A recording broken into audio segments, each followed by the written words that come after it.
In this regards, Augustine is to be observed in the following. 1. There are two things on which all interpretation of Scripture depends: the mode of ascertaining the proper meaning, and the mode of making known the meaning when it is ascertained. We shall treat first of the mode of ascertaining, next of the mode of making known the meaning, a great and arduous undertaking, and one that, if difficult to carry out, it is, I fear, presumptuous to enter upon. And presumptuous it would undoubtedly be if I were counting on my own strength. But since my hope of accomplishing the work rests on Him who has already supplied me with many thoughts on this subject, I do not fear but that He will go on to supply what is yet wanting when once I have begun to use what He has already given. For a possession which is not diminished by being shared with others, if it is possessed and not shared, is not yet possessed as it ought to be possessed. The Lord saith, Whosoever hath, to him shall be given. He will give then to those who have. That is to say, if they use freely and cheerfully what they have received, He will add to and perfect His gifts. The loaves in the miracle were only 5 and 7 in number. The disciples began to divide them among the hungry people.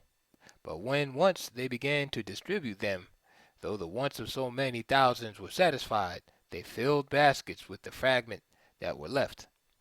Now just as the bread increased in the very act of breaking it, so those thoughts which the Lord has already vouchsafed to me, with a view to undertaking this work, will, as soon as I begin to impart them to others, be multiplied by His grace, so that in this very work of distribution in which I have engaged, so far from incurring loss and poverty, I shall be made to rejoice in a marvelous increase of wealth. He was very emphatic on the only way the Scriptures should be interpreted. On this he wrote, 2. All instruction is either about things or about signs, but things are learnt by means of signs. I now use the word thing in a strict sense to signify that which is never employed as a sign of anything else. For example, wood, stone, cattle, and other things of that kind. Not, however, the wood which we read Moses cast into the bitter waters to make them sweet, nor the stone which Jacob used as a pillow, nor the ram which Abraham offered up in place of his son, etc. Of course, he was as presumptive on the ineffability of God. Have I spoken to God or uttered His praise in any worthy way? Nay, I feel that I have done nothing more than desire to speak, and if I had said anything, it is not what I desired to say. How do I know this, except from the fact that God is unspeakable? But what have I said, if it had been unspeakable, could not have been spoken? And so God is not even to be called unspeakable, because to say even this is to speak to Him. Thus there arises a curious contradiction of words, because of it is not unspeakable if it can be called unspeakable. And this opposition of words is rather to be avoided by silence than to be explained away by speech. And yet God, although nothing worthy of His greatness can be said of Him, has condescended to accept the worship of men's mouths, and has desired us through the medium of our own words to rejoice in His praise. For on this principle it is that He is called Deus, or God. For the sound of those two syllables in itself conveys no true knowledge of His nature, but yet all who know Latin tongue are led when that sound reaches their ears to think of a nature supreme in excellence and eternal in existence. The question of what is sacred or profane literature has been around with mankind for quite a long time. On this subject, Augustine wrote the following: But when unacquainted with other modes of life than their own meet with the record of such actions, unless they are restrained by authority, they look upon them as sins, and do not consider that their own customs, either in regard to marriage or feast or dress, or the other necessities and adornments of human life, appear sinful to the people of other nations and other times. And, distracted by this endless variety of customs, some who were half asleep, as I may say, that is, who were neither sunk in the deep sleep of folly, nor were able to awake into the light of wisdom, have thought that there was no such thing as absolute right, but that every nation took its own custom for right, and that since every nation has a different custom, and right must remain unchangeable, it becomes manifest that there is no such thing as right at all.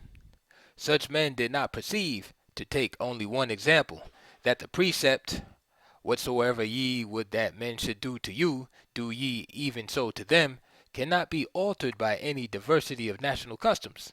And this precept, when it is referred to the love of God, destroys all vices, when to the love of one's neighbor, puts an end to all crimes.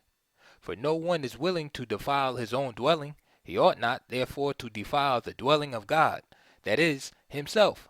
And no one wishes an injury to be done him by another, be himself, therefore ought not to do injury to another. On divinely inspired authors and authority, he wrote, "Here perhaps someone inquires whether the authors whose divinely inspired writings constitute the canon, which carries with it a most wholesome authority, are to be considered wise only, or eloquent as well. A question which to me, and to those who think with me, is very easily settled.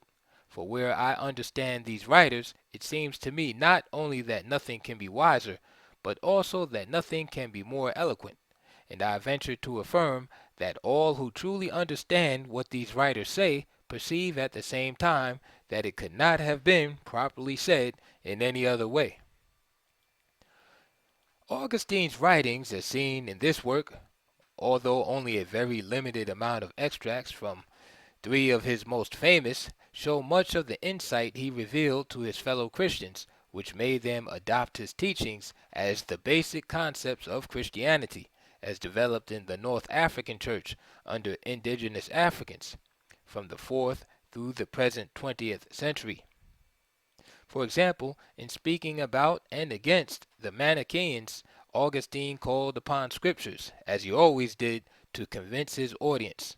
Thus, in the Confessions, Book 1, he wrote, "Do the heaven and earth then contain thee, since thou fillest them? Or dost thou fill them and yet overflow, since they do not contain thee? And whither, when the heaven and the earth are filled, pourest thou forth the remainder of thyself? Or hast thou no need that aught contain thee, who containest all things, since what thou fillest containing it?" One sees that even in questioning things, Augustine was at the same time emphasizing what he thought to be his God's commands, with respect to the answers.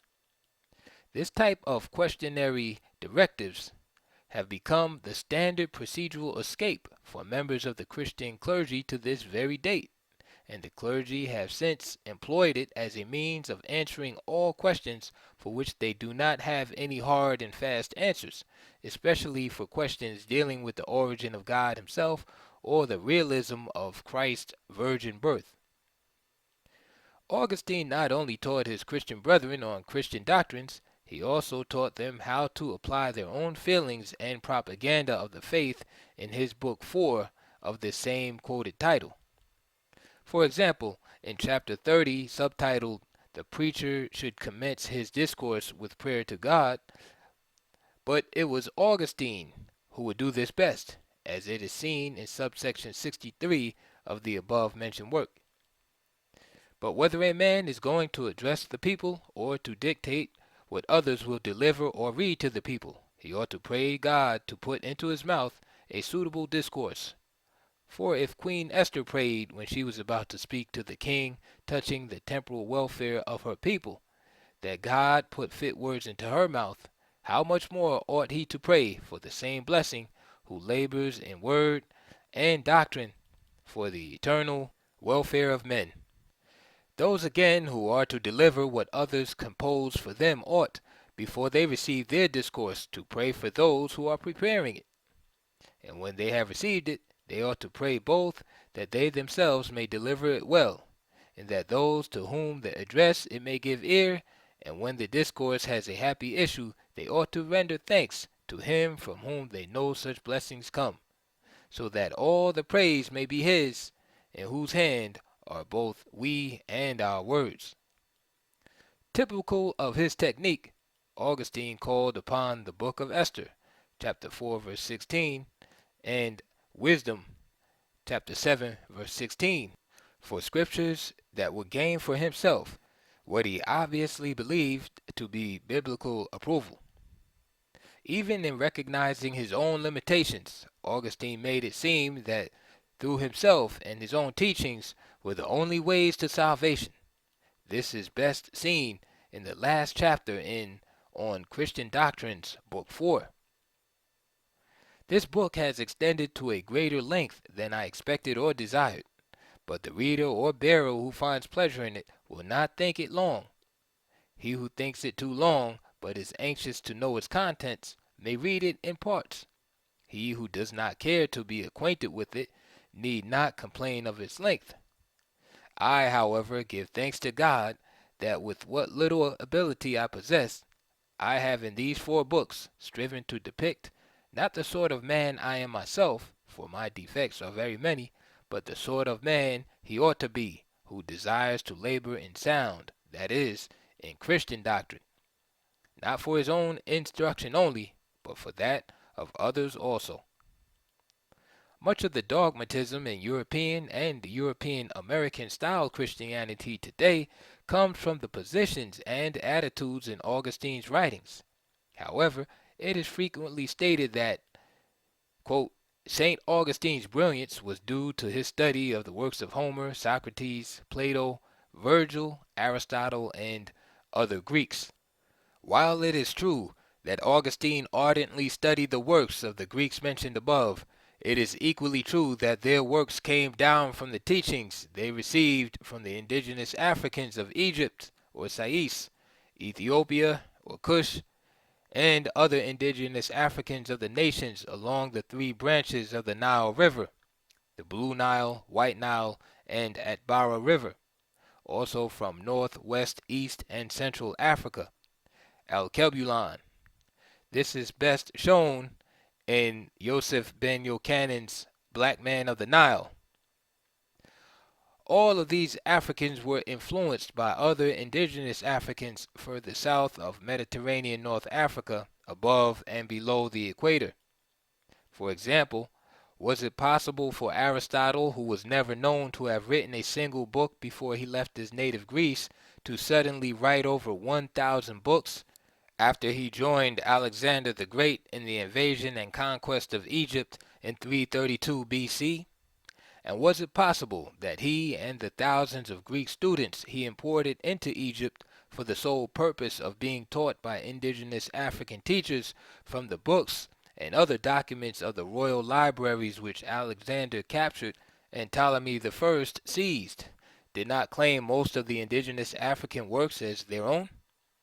None of these 2 questions needs any lengthy explanation, for history has already detailed the fact that the royal library, which Aristotle and Ptolemy renamed Library of Alexandria, was used as a school for training in all disciplines of all the pre-Christian Greek students, and they made very certain that Egyptian and other indigenous African students were barred from further studies therein.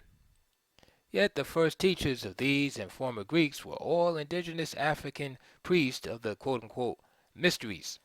The chief priest of the school was Manetho, the African who divided Egyptian history into pre-dynastic and dynastic periods. Moreover, was it not the universal custom for all invading armies, the Greeks in particular, to ravage their victims' women, loot their victims' treasures and treasuries, including all sorts of written documents, and sack their cities? The Greeks, like the Persians, Assyrians, and Hyksos that preceded them into Egypt as conquerors, ravaged northeast Africa, just as they ravaged everywhere else they had conquered, Europe not excluded. This short departure from St. Augustine's legacy was very much necessary, in order that it be clearly understood that his works were not, to any great extent, influenced by those who are usually misnomered Greek philosophers per se, but that indigenous African philosophers of North Africa and along the entire 4,100-mile long Nile River Valley, from Uganda to the Mediterranean Sea, formerly the Egyptian Sea or Sea of Sais, and throughout Africa were the originators of much of what is alluded to by Western educators as of Greek origins, and that they too directly influenced him. Even those indigenous Africans, called mystics, with their juju and abya, who were his contemporaries, had their effects on him, and molded much of his thinking and philosophical expressions in his writings. To say that St. Augustine's expressions in any or all of his works were developed only as a result of his studies under the Latin Church Fathers, and in particular St. Ambrose, after he completed his professorship in Milan, along with his readings of the Greek works, such as Virgil's Aeneid, would be to ignore his earliest experiences with his father's religion in his native Tagaste, Numidia, North Africa. It would be also ignoring St. Augustine's own background as a young man in Carthage, North Africa. And of course, it would be willingly overlooking the debt of his own involvement with his mother, Monica, and his son, Adeodatus, both of whose death stunned him most severely, all of which he spoke about very strongly in his Confessions. It is impossible for Augustine not to have been more than casually influenced by his indigenous African religious background in his native North Africa, especially since he was already 28 years old when he left Africa for his one and only visit to Europe, Milan and Rome, to serve as a professor. Not only was he affected by his indigenous African high culture in Numidia and Carthage, but his constant reflections on celibacy throughout most of his writings indicate the effects which his out-of-wedlock son's birth had on him. The son being referred to is the one and only child Augustine ever had, Adeodatus. This mortal man, irrespective of being declared a saint by those who are in charge of making saints after death, those who followed him by hundreds of years within the religion he helped to stabilize and to become the powerful force it is today, even though his descendants are now barred from any of its doors, was still haunted by his earlier life before he entered Christendom, which he revealed with deepest remorse in his Confessions.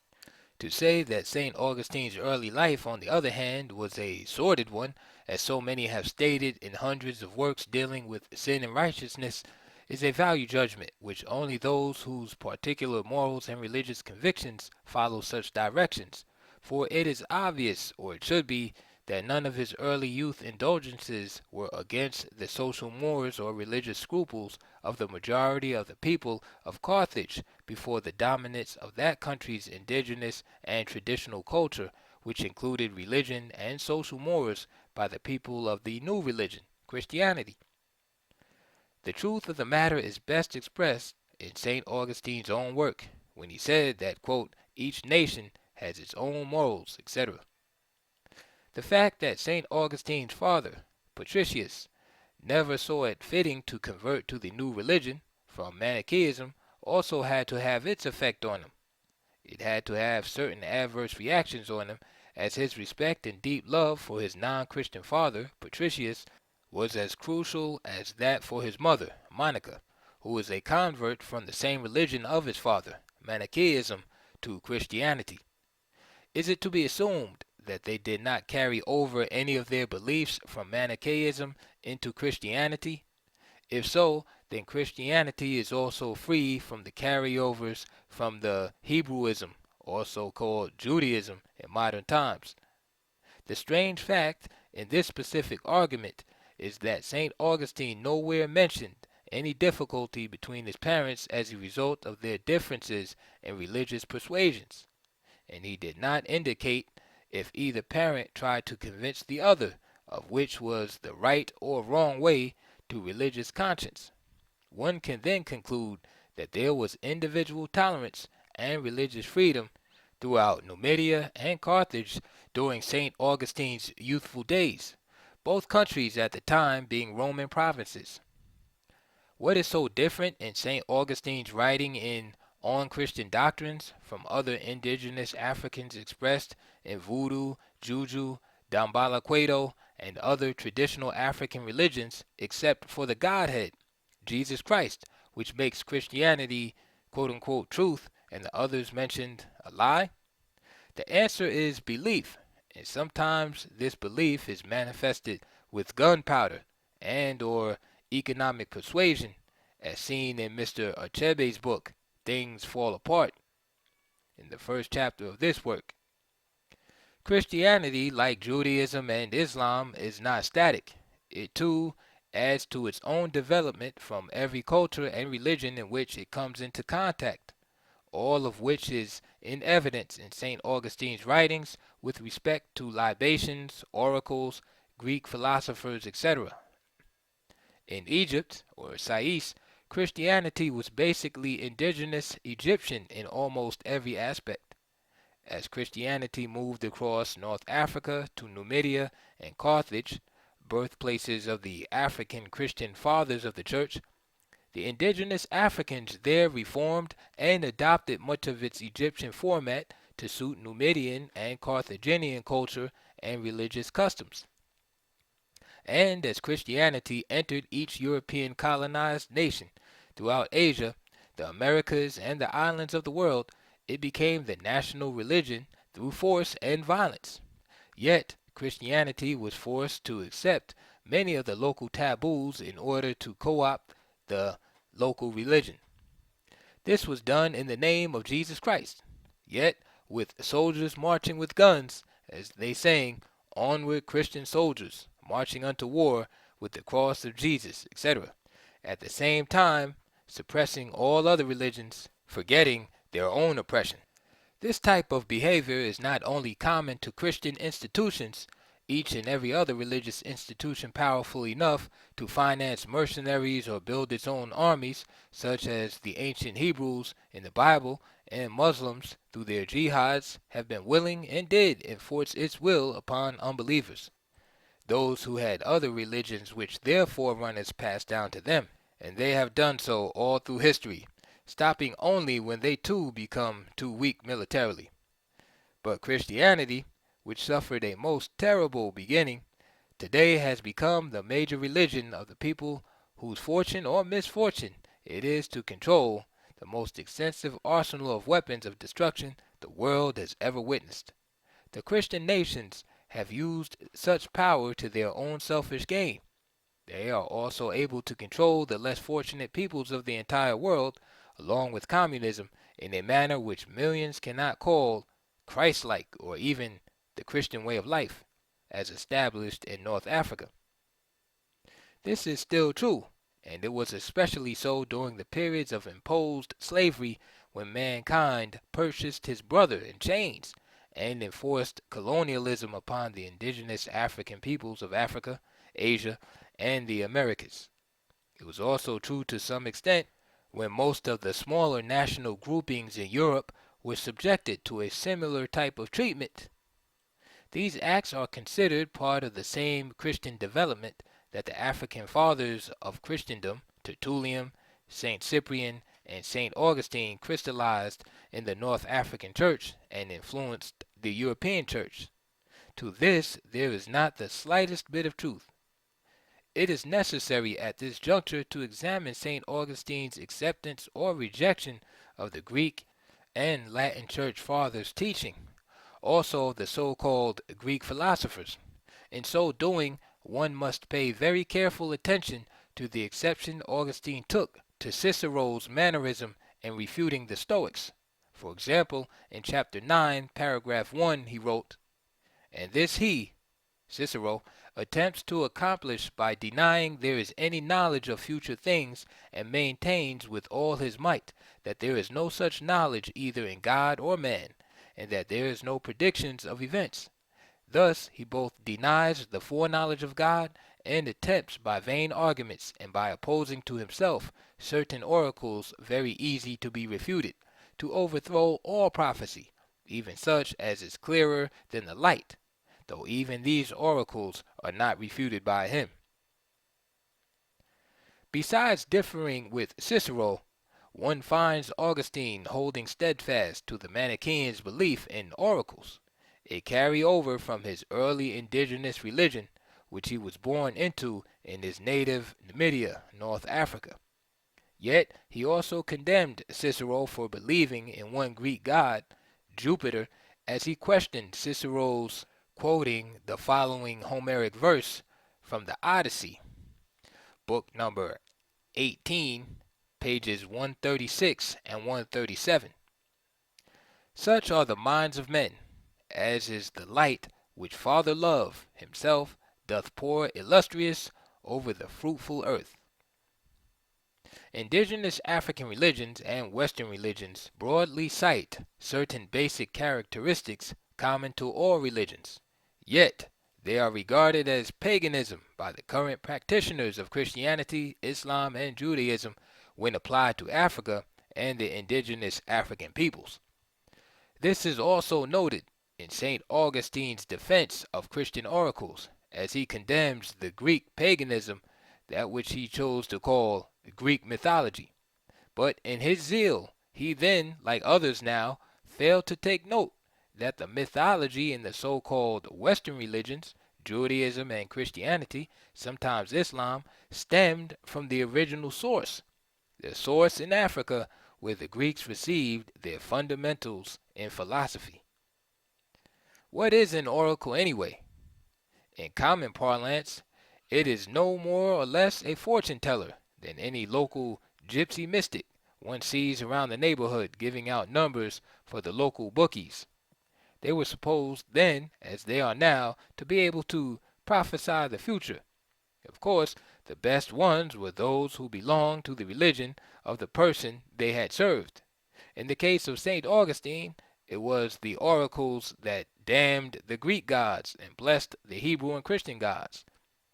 The Muslim god Allah, not having been created by Muhammad during Augustine's lifetime due to Muhammad's lateness of birth, with respect to Augustine's many centuries after 370 CE, made it impossible for Augustine to accept Allah in this light. Augustine further answered a question when he asked of Cicero in chapter 9, fourth paragraph, the following: "Neither let us be afraid, lest after all we do not by will that which we do by will, because he, Jesus Christ, whose foreknowledge is infallible, foreknew that we would do it. He was this which Cicero was afraid of, and therefore opposed foreknowledge. The Stoics also maintained that all things do not come to pass by necessity, although they contended that all things happened according to destiny. What is it then that Cicero feared in the prescience of future things? Like most of his contemporaries of Christendom, his predecessors and followers, Augustine also despised scientists. At least, he verbally scorned them into oblivion. One can see in Augustine's writings the utter contempt he held for Cicero's position was not motivated by hatred for the man, but for the position Cicero took on things spiritual, which, if they disagreed with Augustine's point of view with respect to his own God, Jesus Christ, he had to condemn. Augustine's attitude in this regard was still the common attitude of modern Christian clergymen and laymen. This is best seen when one reads the following comments by Augustine in the City of God, Book 6, Chapter 14. But as this divine master inculcates two precepts, the love of God and the love of our neighbor, and as in these precepts a man finds three things he has to love, God, himself, and his neighbors, and that he who loves God loves himself thereby, it follows that he must endeavor to get his neighbor to love God, since he is ordered to love his neighbor as himself. This was part of the genius of St. Augustine, just as it was with his two other indigenous African predecessors, Tertullian and St. Cyprian. They too never indulged in character assassination of their opponents, but of their works. Yet it cannot be said that they were not dogmatically Christian fanatics. They had to be, because they had become the authorities and philosophers on Christian doctrines and on Christendom itself. Expecting them to have done otherwise would be tantamount to expecting the present Pope in Rome to accept that Judaism or Islam would get you into heaven as easily as Roman Catholicism, or at least by way of Protestantism. To expect that a grand rabbi or a chief imam would accept the reverse in the case of Christianity would be equally as absurd.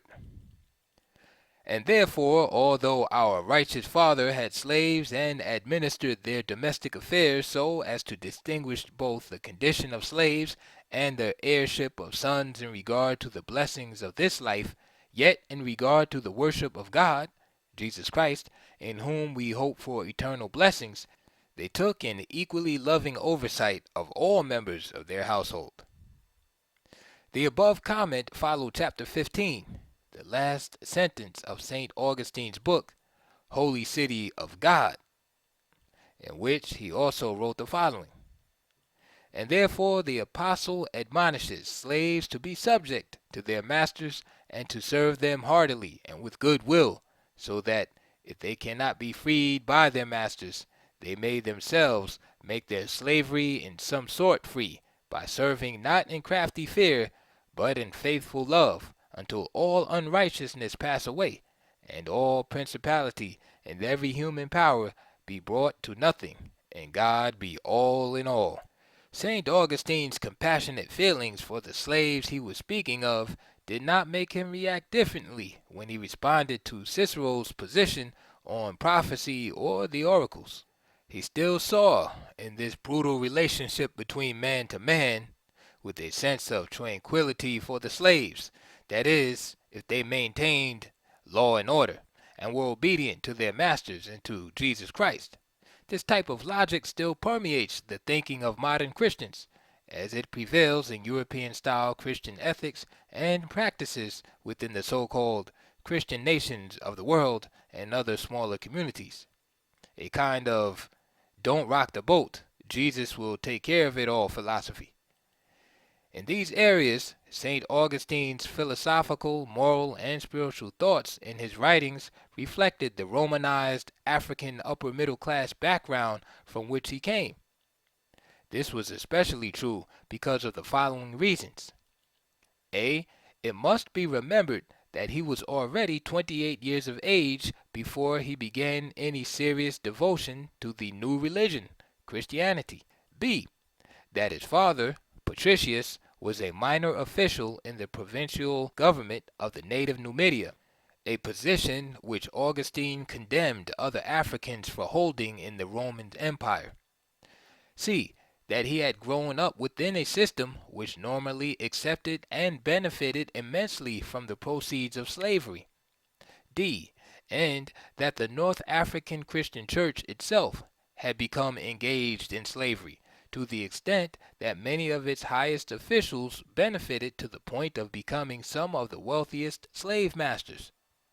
These precedents led to the acceptance of slavery as an economic base for European and European American Christian governments approximately 1,030 years after Augustine's death, when Pope Martin V accepted from Prince Henry, the so-called navigator of Portugal, the first 5 slaves kidnapped on the west coast of Africa, and gold dust stolen from the same place by his fellow European Christians.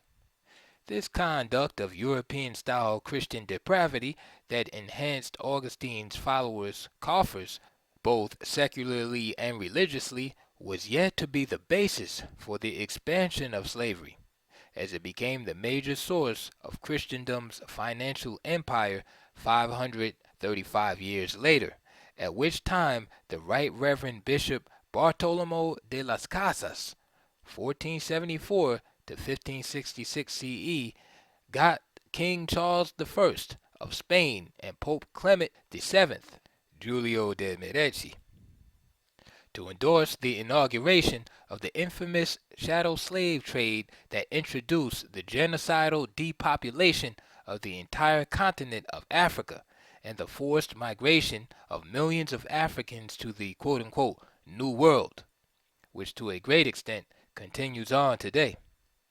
Since Augustine did not condemn slavery in his teachings, his silence gave comfort later on to the Reverend John Hawkins, captain of the notorious slave ship Jesus Christ, to murder and enslave Africans in the name of Christianity and civilization.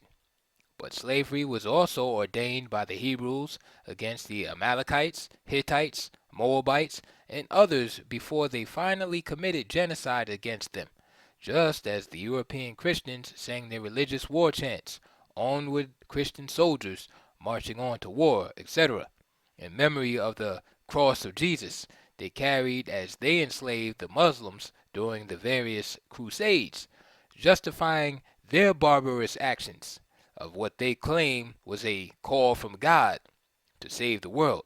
Augustine's moralization of, quote, salvation through Christ, should the slaves accept law and order by the state church, equally their masters, was grounded in the following passages of the Hebrew and Christian Holy Scriptures, which were supposedly written by holy men inspired by God, meaning, of course, only males of the Hebrew, Christian, and maybe of the Muslim religions. Thus, Exodus chapter 21, verses 1 to 25, etc., as noted in the laws concerning slavery. Quote, "Now these are the ordinances which thou shalt set before them. If thou buy an Hebrew servant, 6 years he shall serve, and in the 7th he shall go out free for nothing. If he came in by himself, he shall go out by himself. If he was married, then his wife shall go out with him. If his master have given him a wife, and she have borne him sons or daughters, the wife and her children shall be her master's, and he shall go out by himself. And if the servant shall plainly say, I love my master, my wife, and my children, I will not go out free, then his master shall bring him unto the judges. He shall also bring him to the door, or unto the door post, and his master shall bore his ear through with an awl, and he shall serve him forever. And if a man sell his daughter to be a maidservant, she shall not go out as the men servants do. If she please not her master, who hath betrothed her to himself, then shall he let her be redeemed. To sell her unto a foreign nation he shall have no power, seeing he hath dealt deceitfully with her. And if he hath betrothed her unto his son, he shall deal with her after the manner of daughters. If he take him another wife, her food, her raiment, and her duty of marriage shall he not diminish. And if he do not these three unto her, then shall she go out free without money. He that smiteth a man, so that he die, shall be surely put to death. And if a man lie not in wait, but God deliver him into his hand, then I will appoint thee a place to which he shall flee. But if a man come presumptuously upon his neighbor to slay him with guile, thou shalt take him from mine altar, that he may die. And he that smiteth his father or his mother shall be surely put to death. And he that stealeth a man and selleth him, or if he be found in his hand, he shall surely be put to death. And he that curseth his father or his mother shall surely be put to death.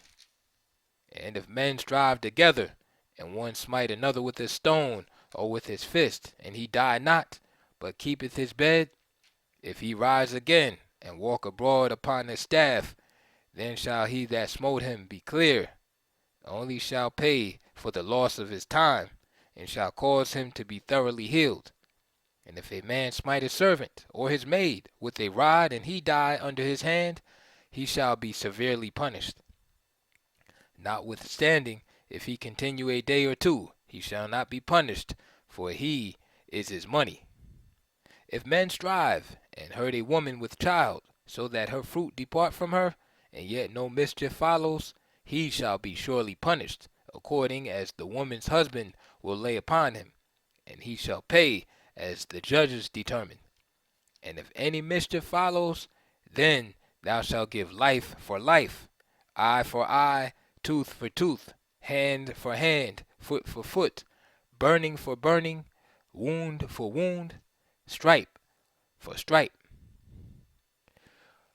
Augustine's writing on this subject was in reality only a refinement of the moral and spiritual justification for his contemporaries to follow, as he, being the Christian father of the church at the time, could not accept that the Holy Scriptures, Vulgate Bible, were unjust.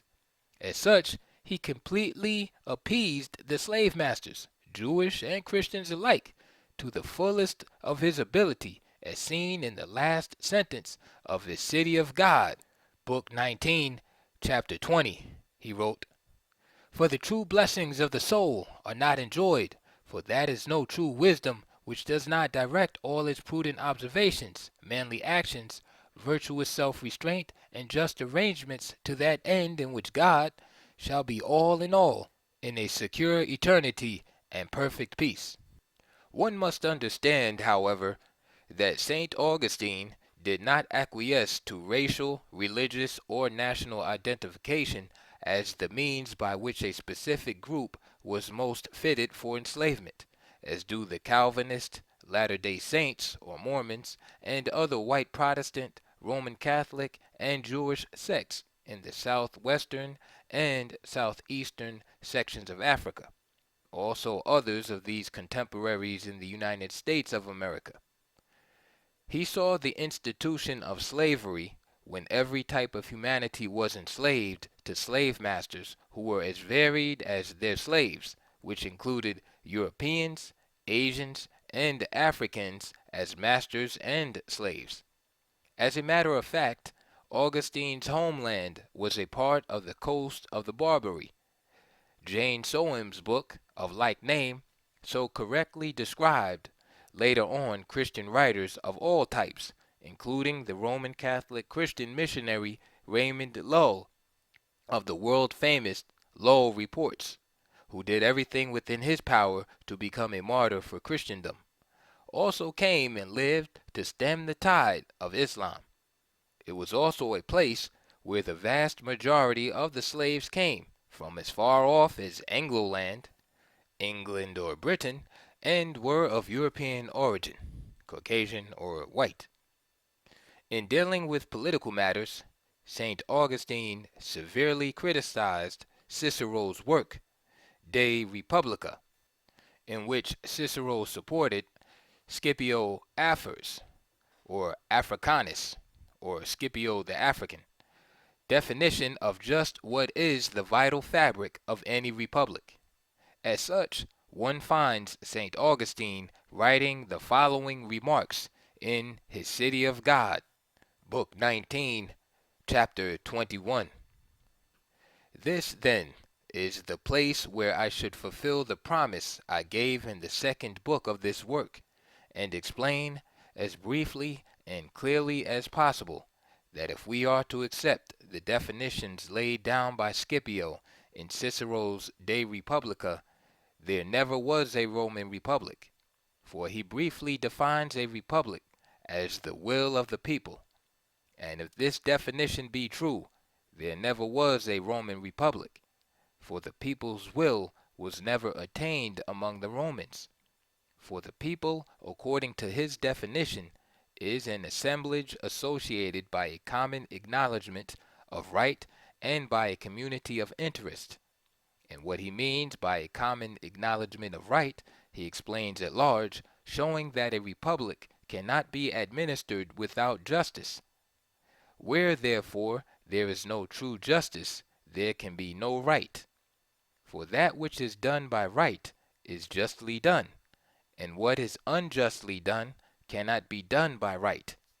For the unjust inventions of men are neither to be considered nor spoken of as rights, for even they themselves say that right is that which flows from the fountain of justice, and deny the definition which is commonly given by those who misconceive the matter, that right is that which is useful to the stronger party. Thus, where there is not true justice, there can be no assemblage of men associated by a common acknowledgment of right, and therefore there can be no people, as defined by Scipio or Cicero, And if no people, then no will of the people, but only of some promiscuous multitude, unworthy of the name of people. Consequently, if the republic is the will of the people, and there is no people, if it be not associated by a common acknowledgment of right, and there is no right where there is no justice, then most certainly it follows that there is no republic where there is no justice. Further, justice is that virtue which gives everyone his due. Where then is justice of man? When he deserts the true God and yields himself to impure demons. Is this to give everyone his due? Or is he who keeps back a piece of ground from the purchaser and gives it to a man who has no right to it unjust, while he who keeps back himself from the God who made him and serves wicked spirits is just? Augustine's writings in the City of God and on Christian doctrines showed that he had such contempt for man's society on earth that he felt it necessary at all times to ignore the material for the spiritual. He therefore wrote in condemnation of all that did not, in his estimation, meet prevailing biblical and philosophical prophecy, which he based upon Christian values as he understood them. In chapter 37 of On Christian Doctrines, Book 3, St. Augustine, from this writer's observation, outlined the spiritual values upon which he condemned the failure of man to develop what he believed to be a, quote, true republic. Thus, in outlining what he called the seventh rule of Tychonius, he wrote, "The seventh rule of Tychonius, and the last, is about the devil and his body. For he is the head of the wicked, who are in a sense his body, and destined to go with him into the punishment of everlasting fire, just as Christ is the head of the church, which is his holy body, destined to be with him in his eternal kingdom and glory. Accordingly, as the first rule, which is called of the Lord and his body, directs us, when Scripture speaks of one and the same person, to take pains to understand which part of the statement applies to the head and which to the body. So that this last rule shows us that statements are sometimes made about the devil, whose truth is not so evident in regard to himself as in regard to his body, and his body is made up not only of those who are manifestly out of the way, but of those also who, though they really belong to him, are for a time mixed up with the church, until they depart from this life, or until the chaff is separated from the wheat at the last great winnowing. For example, what is said in Isaiah, how he is fallen from heaven, Lucifer, son of the morning, and the other statements of the context which, under the figure of the king of Babylon, are made about the same person, are of course to be understood of the devil, and yet the statement which is made in the same place, he is ground down on the earth, who sends to all nations, does not altogether fitly apply to the head himself. For although the devil sends his angels to all nations, yet it is his body, not himself, that is ground down on the earth, except that he himself is in his body, which is beaten small like the dust which the wind blows from the face of the earth." In Book 4 of the above work, Chapter 2, however, he refuted his own position by suggesting that it is right to use falsehoods in defense of Christianity. Of course, he did not mention the word Christianity specifically, being that he was a master of the art of rhetoric, which he relied upon very heavily in his analysis.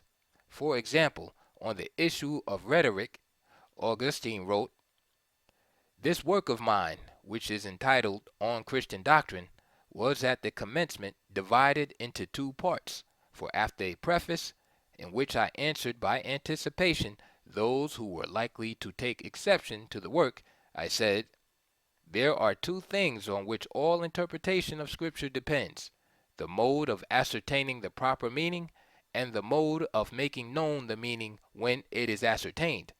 I shall treat first of the mode of ascertaining, next of the mode of making known the meaning. As then, I have already said a great deal about the mode of ascertaining the meaning, and have given 3 books to this one part of the subject, I shall only say a few things about the mode of making known the meaning, in order, if possible, to bring them all within the compass of one book, and so finish the whole work in 4 books. In the first place, then, I wish by this preamble to put a stop to the expectations of readers who may think that I am about to lay down rules of rhetoric such as I have learned, and taught too, in the secular schools, and to warn them that they need not look for any such from me.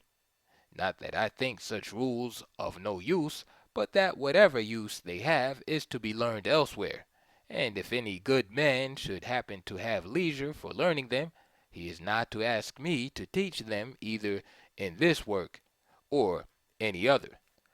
Augustine continued from this point to speak of the age one had to acquire before he could become a skilled master in rhetoric, in chapter 3, and culminated it with the duties of said orator and a Christian teacher in chapter 4. As usual, he had to add his own personal values of Christian purity for this skill also, as he elaborated on the necessity for, quote, the sacred writer's eloquence with wisdom. One can only wonder if this master of rhetoric and poetic spirituality recognized himself for the genius he was. If not, these writings certainly betrayed his inner self in this direction. Augustine's assuredness about Christianity and the world to come, heaven, brings to memory the following remarks in the Hebrew Scriptures, as stated in the Torah, or 5 books of Moses. Exodus chapter 14, verses 13 and 14. And Moses said unto the people, Fear ye not, stand still, and see the salvation of the Lord, which he will work for you today. For whereas ye have seen the Egyptians today, ye shall see them again no more forever. The Lord will fight for you, and he shall hold your peace. The 6-Day War in June 1967 between the Asian population that presently occupy and control Egypt and the European and European American population that occupy and control Israel is a far cry from the prophecy stated. These 2 new foreign encroachments probably would have caused St. Augustine very serious consternation if he were alive today, as he would have realized that many of the prophecies he held to be infallible with regards to Israel and Egypt were in fact the opposite. He would have noted that neither Hebrews, Jews, nor Egyptians, Muslims, are presently indigenous to either nation, Israel or Palestine, and Egypt or Sais. The Vulgate Bible, the official Latin Old and New Testament from which St. Augustine based his authority on Christianity, was only one of the many Latin versions during the period after Latin was made the official language of the Roman Catholic Church by Tertullian, one of the indigenous African fathers of the Church. It was also from this version that most of the common vernacular versions that followed were made. During this period, Latin was the language of the entire Roman Empire, but Christians in Ethiopia, the first Christian nation in history, spoke Ge'ez or Ge'ez, then the national language of Ethiopia, which is today only used for the purpose of religious ceremonies. It too has been replaced by the new national language of Ethiopia, Amharic, in secular matters. It must be also noted that the Greek Christians used Greek, the language in which the first Christian Bible, the Septuagint, was written. The oldest body of Christians in the world as an institution, the Copts of Egypt, wrote Coptic. When Christians today begin to understand that the original text of the Vulgate Bible followed many Greek and Coptic versions, which before them followed many other Hebrew and Aramaic versions of the Torah, 5 books of Moses, or the Christians' Old Testament.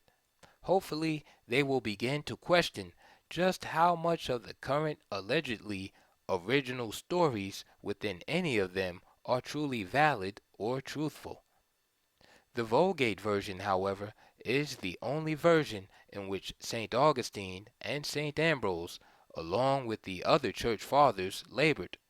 Therefore, that which seems to be discrepancies in St. Augustine's works with respect for the previous versions of the Christian Holy Bible, conflicting interpretations by contemporary translators who have digressed from the original Vulgate version, which Augustine followed.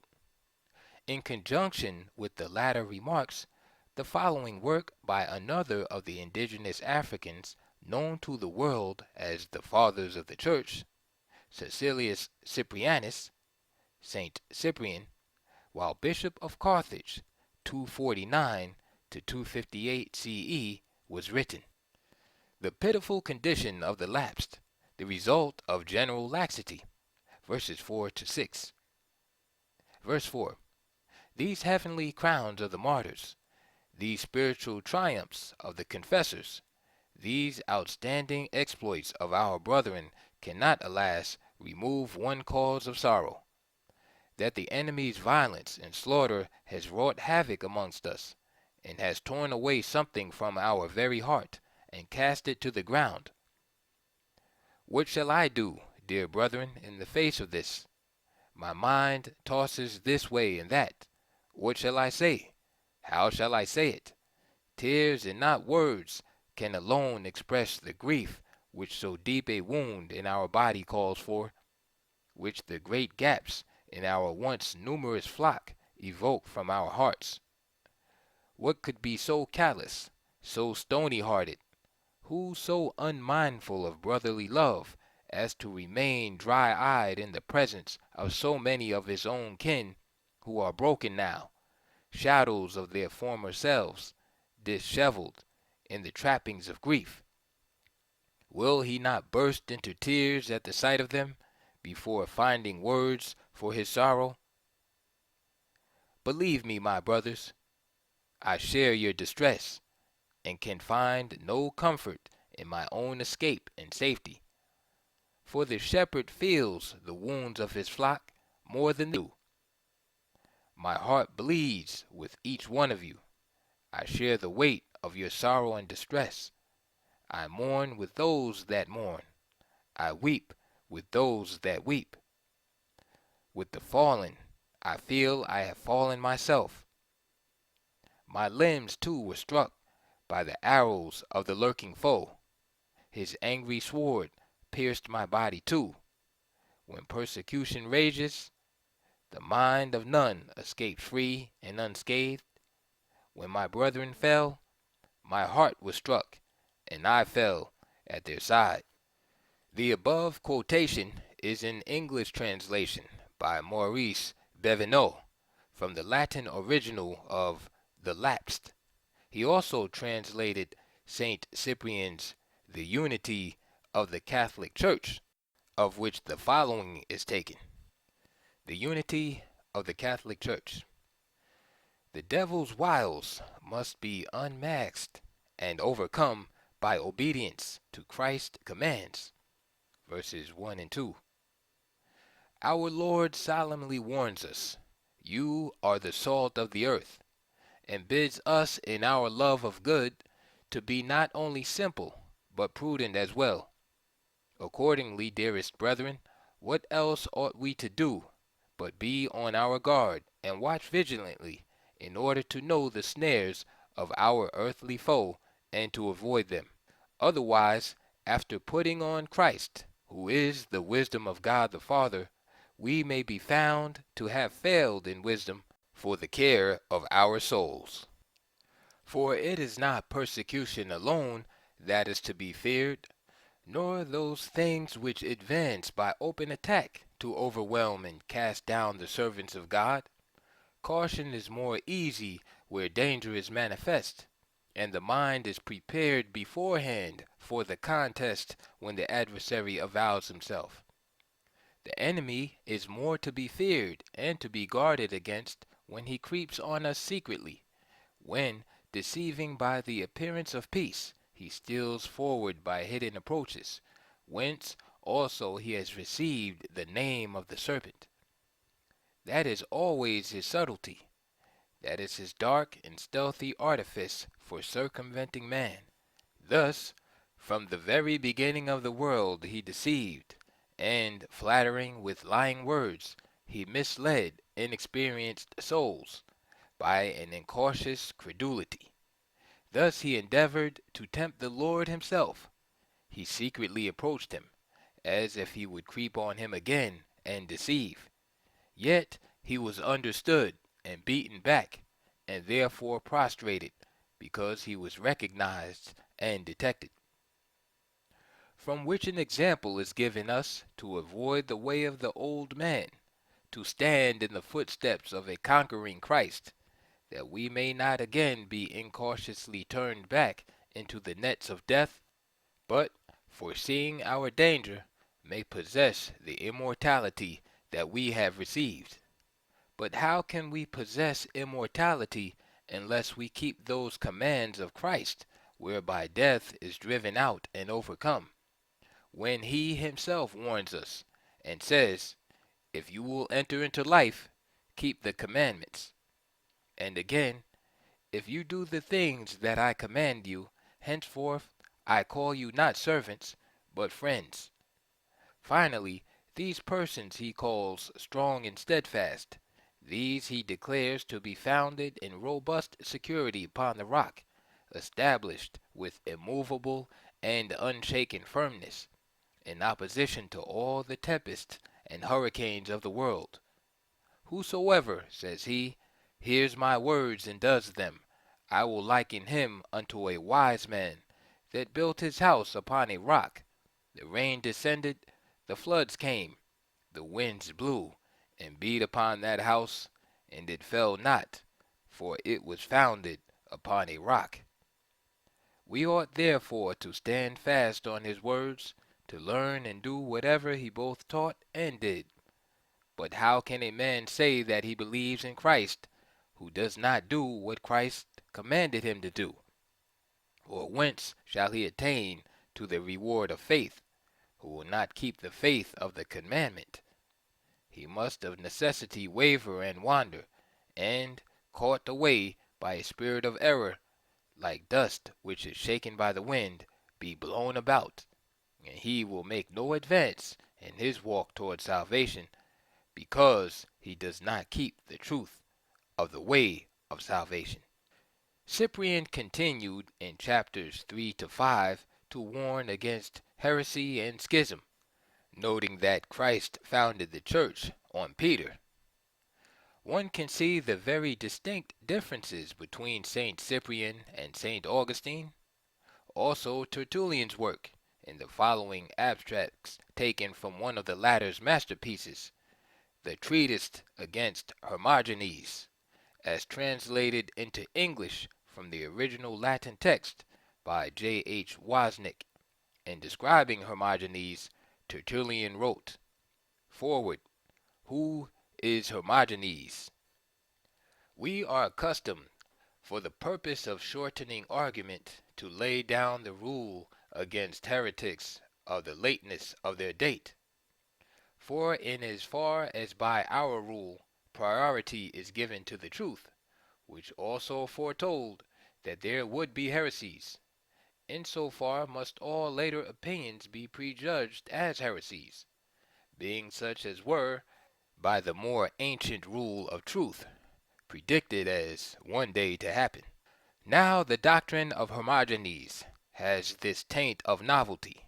He is, in short, a man living in the world at the present time, by his very nature a heretic, a turbulent withal, who mistakes loquacity for eloquence, and supposes impudence to be firmness, and judges it to be the duty of a good conscience to speak ill of individuals. Moreover, he despises God's law in his painting, maintaining repeated marriages, alleges the law of God in defense of lust, and yet despises it in respect of his art. He falsifies by a twofold process, with his cautery and his pen. He is a thorough adulterer, both doctrinally and carnally, since he is rank indeed with the contagion of your marriage hacks, and has also failed in cleaving to the rule of faith as much as the apostle's own Hermogenes. However, never mind the man, when it is his doctrine which I question. He does not appear to acknowledge any other Christ as Lord, though he holds him in a different way. But by this difference in his faith, he really makes him another being. Nay, he takes from him everything which is God, since he will not have it that he made all things of nothing. For turning away from Christians to the philosophers, from the church to the academy and the porch, he learned there from the Stoics how to place matter on the same level with the Lord, just as if it too had existed, ever both unborn and unmade, having no beginning at all nor end, out of which, according to him, the Lord afterwards created all things. In the following two chapters, Tertullian outlined Hermogenes' main position as he saw them. Chapter 2 alone is cited here. The basic arguments of Hermogenes. Chapter 2. Our very bad painter has colored this his primary shade absolutely without any light, with such arguments as these. He begins with laying down the premise that the Lord made all things either out of himself, or out of nothing, or out of something, in order that, after he has shown that it was impossible for him to have made them either out of himself or out of nothing, he might thence affirm the residuary proposition that he made them out of something, and therefore that that something was matter. He could not have made all things, he says, of himself, because whatever things the Lord made of himself would have been parts of himself. But he is not dissoluble into parts, because, being the Lord, he is indivisible and unchangeable and always the same. Besides, if he had made anything out of himself, it would have been something of himself. Everything, however, both which was made and which he made, must be accounted imperfect, because it was made of a part, and he made it of a part. Or if again it was a whole which he made, who is a whole himself, he must in that case have been at once both a whole and yet not a whole, because it behooved him to be a whole, that he might produce himself, and yet not a whole, that he might be produced out of himself. But this is a most difficult position, for if he were in existence, he could not be made, for he was in existence already. If, however, he were not in existence, he could not make, because he was a non-entity. He maintains, moreover, that he who always exists does not come into existence, but exists forever and ever.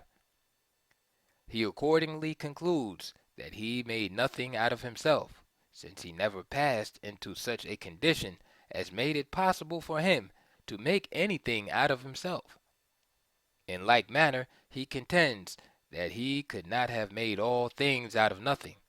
Thus he defines the Lord as a being who is good, nay, very good, who must will to make things as good and excellent as he is himself. Indeed, it were impossible for him either to will or to make anything which was not good. nay, very good itself. Therefore all things ought to have been made good and excellent by him, after his own condition. Experience shows, however, that things which are even evil were made by him, not of course of his own will and pleasure, because if it had been of his own will and pleasure, he would be sure to have made nothing unfitting or unworthy of himself. That, therefore, which he made not of his own will must be understood to have been made from the fault of something, and that is, from matter, without a doubt. In defense of his Christian teachings and to protect the reputation of the Vulgate Bible of the Christian Church, used during his reign as quote-unquote father of the Church, Tertullian wrote the rest of his entire treatise. The following extract is from chapter 4. In chapters 5 through 45, he used quotations from every book in the Latin Vulgate Bible text to refute Hermogenes. He wrote, A. Matter as equal to God. Chapter 4. At this point, then, I shall begin to treat of matter, how that, according to Hermogenes, God compares it with himself as equally unborn, equally unmade, equally eternal, set forth as being without a beginning, without an end. For what other estimate of God is there than eternity? What other condition has eternity then to have ever existed, and to exist yet for evermore by virtue of its privilege of having neither beginning nor end? Now, since this is the property of God, it will belong to God alone, whose property it is. Of course, on this ground, that if it can be ascribed to any other being, it will no longer be the property of God, but will belong, along with him, to that being also to which it is ascribed. For although there be that are called gods in the name, whether in heaven or in earth, yet to us there is but one God the Father, of whom are all things. Whence the greater reason why, in our view, that which is the property of God ought to be regarded as pertaining to God alone, and why, as I have already said, that should cease to be such a property when it is shared by another being. Now, since he is God, it must necessarily be a unique mark of this quality that it be confined to one. Else, what will be unique and singular, if that is not which has nothing equal to it? What will be principal, if that is not which is above all things, before all things, and from which all things proceed? By possessing these, he is God alone, and by his sole possession of them, he is one. If another also shared in the possession, there would then be as many gods as there were possessors of these attributes of God. Hermogenes therefore introduces two gods. He introduces matter as God's equal. God, however, must be one, because that is God which is supreme. But nothing else can be supreme than that which is unique, and that cannot possibly be unique which has anything equal to it. And matter will be equal with God when it is held to be eternal. Tertullian closed his treatise on Hermogenes in the same dramatic fashion in which he opened it. In the closing, one, alas, sees the same brashness which made him stand out so differently from St. Augustine and St. Cyprian.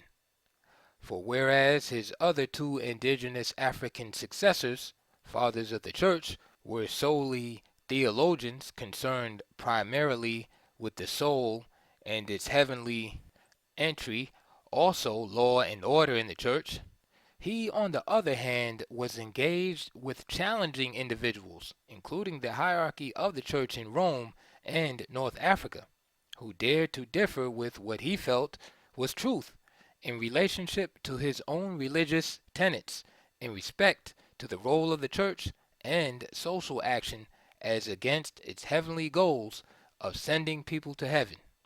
He wrote, Epilogue. And thus, in as far as it has been established that matter did not exist, also for the reason that it cannot have been such as it is represented, in so far is it proved that all things were made by God out of nothing. I would add only that, by delineating a condition of matter quite like his own, irregular, confused, turbulent, with a disordered, rash, and violent motion, Hermogenes has put on exhibition a sample of his art. He has painted his own portrait. There are many books listed in the bibliography that this author used in preparing this chapter, which should also prove to be extremely helpful to anyone who wishes to pursue in greater details the indigenous African fathers of the church works. There are many other translations from the original Latin text into several languages, the most common being in French, English, and German. Like St. Augustine, there is not very much written about St. Cyprian and Tertullian's lives before they became the spiritual leaders of the North African Christian Church and all of Christendom in general. There is not much about their personal lives during their reign as philosophers of their religion either. Were it not for their brief, sketchy background of themselves, as stated in their works, nothing of their non-Christian lives as indigenous Africans with their own traditional African religions would have been known. Of course, there were many who dared to make certain assumptions about their lives, but without any success whatsoever. One can only wonder why Tertullian was not made a saint. He certainly did as much for Christianity and Christendom to make them what they are today as did the other two indigenous African so-called Negroes, etc., fathers of the church, St. Cyprian and St. Augustine. Added to all of this, he was an activist, more than a philosopher, a kind of 16th century CE Catholic priest, Martin Luther, and the 20th century CE Protestant minister, Dr. Martin Luther King Jr. conglomerate. Tertullian matched his Christian idealism with physical action, whereas the others sat back and philosophized on Christian doctrine and ethics. Maybe someday this African, Dr. Martin Luther King Jr., also shall be made a saint in his church. However, the lack of such confirmation does not in any way whatsoever lessen his greatness. This is more so true when one considers that the greatest pacifist of modern times, Mohandas, the Sacred One, Karamchand Gandhi, will never become a saint, solely because he was not a Christian confessant. It would have been unlikely, however, that Cyprian and Augustine would have made sainthood in the racist world of the 20th century CE, especially when considering that they were indigenous Africans and totally Judeo-Christian. One could suspect that there are very few Christian churches in the United States of America where they would have been tolerated, much less welcomed. Yet they were the originators of most of the basic tenets which all of Christendom today believe. The only reason that the three indigenous African popes of the Roman Catholic Church have not been examined here should be obvious. If not, it is because they have done nothing outstanding in the history of Christendom, like most of their fellow popes who were not outstanding leaders. End of chapter 2.